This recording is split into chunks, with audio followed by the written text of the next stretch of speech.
It's time to introduce the Fairy King. Wait a minute, that's not the right frame.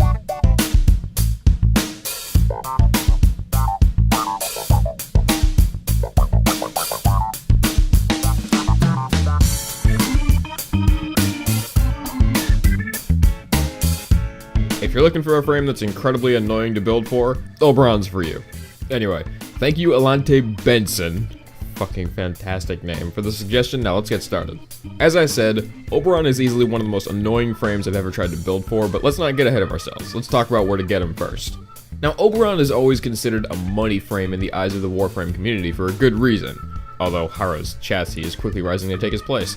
All of Oberon's parts drop from Xmas units in any mission, and odds are you'll have all of his parts before you even come to the conclusion that you want to farm for him. If you want his Prime variant, then, well, as I said in my Necros build, I'm not going to show off all the relics, just here's a screenshot.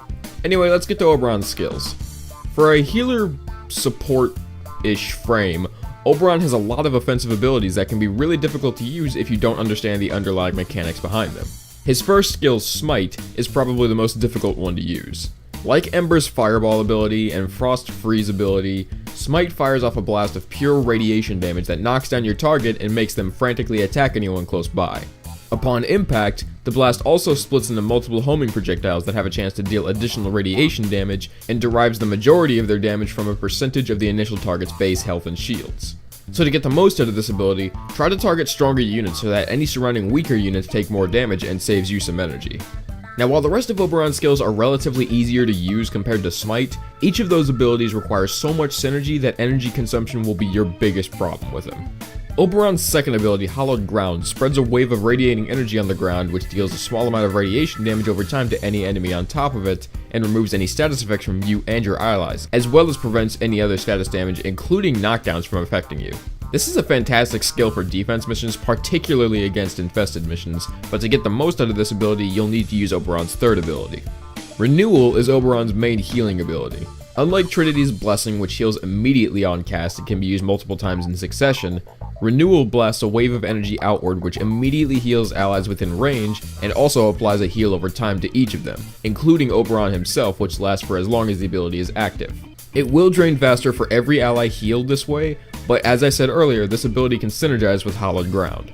Any ally that steps onto Oberon's Hallowed Ground while his renewal is active will receive the Iron Renewal buff, which grants a buff in armor, and will keep this buff for as long as renewal is active. Even if it's deactivated or Oberon runs out of energy, the buff will remain for a certain amount of time, which generally gives Oberon just enough time to recast Renewal and Hallowed Ground if necessary. Oberon's fourth ability is a bit of an oddball ability, at least for the role he plays in a squad, but it can be extremely effective in high-level support play. Reckoning lifts enemies within range into the air and slams them back into the ground, knocking them down and dealing radiation damage to any affected enemies, and blinding any surrounded enemies who were unaffected. Anyone killed by Reckoning also has a chance to spawn a Health Orb. Alone, this isn't a very effective damage ability at higher levels, but when activated on enemies already affected by radiation, it'll deal more damage. On top of that, if an enemy affected by Reckoning was standing on Oberon's Hallowed Ground, it'll permanently strip a percentage of their armor, and with the build I use, 2 casts of Reckoning will completely remove all the armor from an enemy, even such armored targets as heavy gunners. Now the passive for Oberon is kinda useless except for the insta-revive for companions, so let's finally get to how I modded Oberon Prime. Before we get to the mods though, there's something in this build that is basically a requirement for Oberon. As I said earlier, this frame is extremely energy hungry. All of Oberon's skill synergies take a colossal amount of energy, and it takes even more with my build since I'm built for negative efficiency. So the one thing I feel is a complete requirement for him is the Xenuric Focus Tree. Progressing far enough into the skill line will give you perks that drastically improve energy generation. To unlock focus trees, you'll need to play through the second Dream quest line, which can be a real pain in the ass for low-level players. Anyway, now on with the mods. To fit all the mods I need, I used one forma to change the aura slot into a dash polarity. Even though Oberon isn't very good with his energy, I still feel like I can manage just fine with a corrosive projection, but Energy Siphon is still a good aura form. Again, we have some pretty standard mods for most frames, including Prime Flow and Vitality, and a lot of Oberon's skills need strength to be effective, so I used a rank 3 Blind Rage and Transient Fortitude, both of which are corrupted mods, and Power Drift in the Exilus slot. Figuring out how I should manage my duration and range was a bit difficult since I need a good drain for renewal, but I also need to cover a wider area with Hallowed Ground. Ultimately, I settled for just one stretch mod for range and a normal continuity to even out the duration. I'd use a primed continuity instead, but not only would it require another forma to do that, but I don't have one. I also use Streamline to somewhat even out my efficiency, but that won't be nearly enough to make sure my energy doesn't go down the drain, so I also slotted a Rage mod. Doing this actually works really well with Iron Renewal since you're healing for all the damage taken, as well as regenerating energy for all that damage. As always, let's quickly touch on the main loadout I use with Oberon. Since he's a healer frame, and most people typically relate healers to mages in RPGs, I felt like it was fitting to use some kind of bow staff weapon. What better staff is there for a mage-like frame than the recently released Scourge, which came with the Hero update? This thing is an elemental beast that's not only extremely easy to get 100% status chance on it, but it also comes with base corrosive damage which strips armor. So this allows you to have 3 combination elemental damage types on one weapon, where normally you'd only be allowed 2. I personally have mine modded for corrosive, viral, and radiation. Speaking of elemental beasts, my secondary weapon outclasses my primary in every way aside from ammo efficiency. That weapon is the Cephalon Suda exclusive weapon, the Cynoid Gamma Core. Like the Scourge, this weapon comes with a base combination elemental type, this time being magnetic damage which can strip shields.